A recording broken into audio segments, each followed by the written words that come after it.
Granny is not scary enough, so I decided to remake Granny but with more realistic graphics. So basically, you're trapped in a house and you need to escape while avoiding Granny. I created the project and began by working on the mechanics, and since Granny doesn't have much mechanics, it was quite fast and simple. All I really needed was a flashlight and a sprinting system. With the mechanics finished, we can finally start on the puzzles, but first we need an interaction system so we don't just stare at the puzzles. But with my basic IQ and my general knowledge, we finished the interaction system, and once that was done, we can finally begin the first puzzle, the hammer plank puzzle, whatever it's called. Essentially, you find a hammer and use it. So I started creating the logic to have the plank fall when I click on it, just to make sure I have it all working. Once that was done, I started creating the logic for the hammer, and this is where the interaction actually got tested, because now the player had to use an object instead of telekinesis. There was a lot of error, like the player's line trace not being long enough, and the hammer defined physics, but it was a simple fix. For the line trace, I had to upper the length, and for the hammer, I had to enable simulate physics, and after that, the first puzzle was complete. Now we need to work on the padlock, which was quite harder to figure out because I was getting a lot of bugs, such as being able to pick up multiple objects, but we're not going to pretend like I did not do this in another video, which you can watch right here. Anyways, I was able to get it to work. I would say it was quite simple,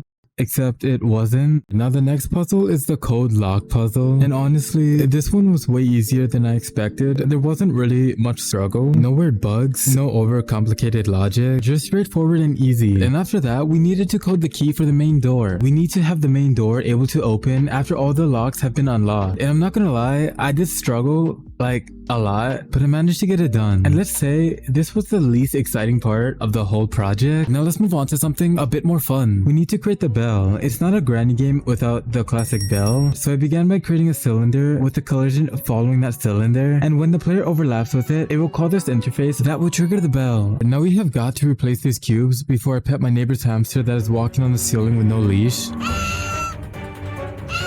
So I began by modeling the key, and since I did not have a proper reference, I kinda just eyeballed it. That's why it looks like something a first grader would make if they could use Blender. And after that, I brought it into Substance Painter and just gave it basic textures. And since I need two keys, I just exported two different textures, one red and one green. Now we need to model the code lock thingy, which is basically just a cube squished together. Then I brought it into Substance Painter and found this paper material, and then I painted the word code on top of it. After that, I still needed to create a padlock because this cube is giving me an aneurysm, and in the game the buttons are just a texture, but I'm going to make mine 3D-ish. So I proceeded to model the buttons, and then I UV unwrapped it to prepare it for Substance Painter. And after that, I created a basic rusted material with some grunge on it. Since this isn't the main focus of the game, I don't need to spend much time on this. And after that, I exported the textures, and after that I made the plank, which really doesn't need much explanation. It's literally just a cube and some textures. Next, we need to model the door because we cannot have the puzzles without an actual door. So I started by adding a cube and shaping it out to look somewhat close to a door. And then again, I brought it into Substance Painter and created this awesome door looking material that I totally made and did not just add a material inside of this panel on the left hand side. Now that the puzzles and models are completed, we need somewhere to put them. A house. Blocking out the house was pretty easy since the granny house is basically one big box. I started with the entrance and stairs because they define the scale of the entire house. I moved around the space to make sure it felt playable and that the walls were sized correctly. Once I started replacing the block out with the actual assets, things got a bit harder. The house is mostly wood, so I used wood floors, ceilings, and walls whatever possible. The first real issue was the stairs. Using the pack version would remove the signature granny look, so I took the stairs into Blender, separated the pieces, and rebuilt them to keep that iconic design. In the kitchen, I used realistic counters, sinks, added an oven for extra lighting, and then duplicated the walls across the rest of the house and swapped the wallpaper textures. To finish it off, I added blood decals, ceiling lights, and adjusted the wall colors to match Granny, and used the skylight to light up the interior. And I also matched the furniture to the original game and enabled physics on some of the crates. Now we need to replace these ugly cubes. Alright, sorry if that offended you, wasn't personal. So I added the custom made models into the engine and textured them. Then after that, I added the puzzles to the map and added them to the door. Then I had to scatter the tools around the map like the hammer, paper thingy, master key, and whatever else I made. With that complete, we need interaction interactables, cabinets, fridge, drawers. So I began creating the logic for it, and in the construction script, I added this logic so that I can change the static mesh and its values outside of the blueprint, which makes it a lot easier to copy and paste this blueprint to other assets. Now we need a granny model, so I opened Blender and began modeling the character. The hardest part was the torso because of all the detail. Then after a little while, I came to a realization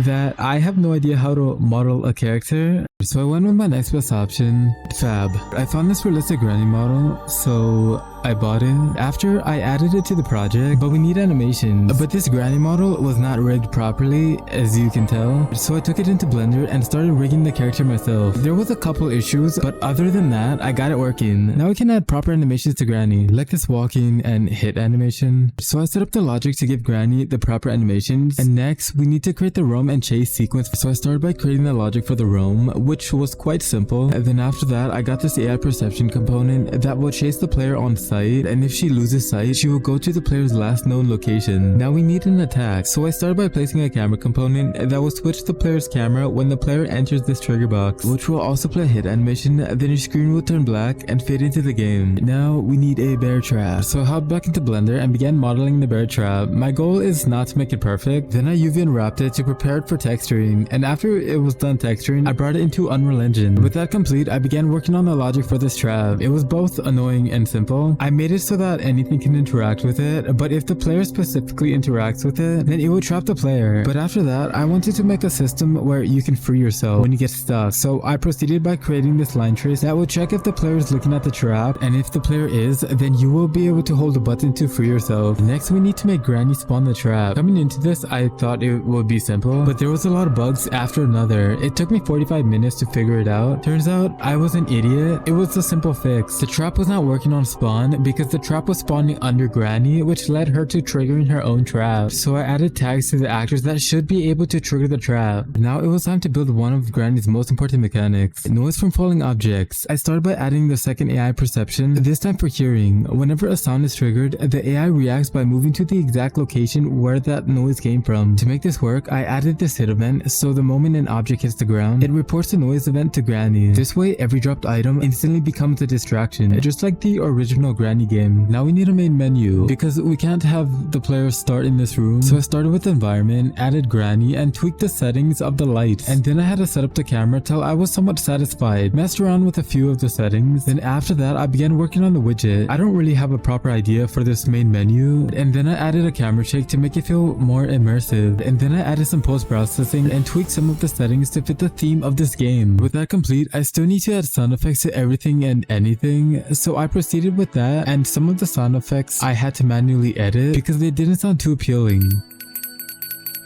Now before we package the game, I just want to polish some things, such as modeling extra locks for the door, making the environment a little more interactable, and some ambient sounds to the environment. If you guys want to play the game for yourself, the link will be pinned in the comments, and if you guys want me to continue this game and make improvements, drop a like and let me know in the comments. And until then, see you in the next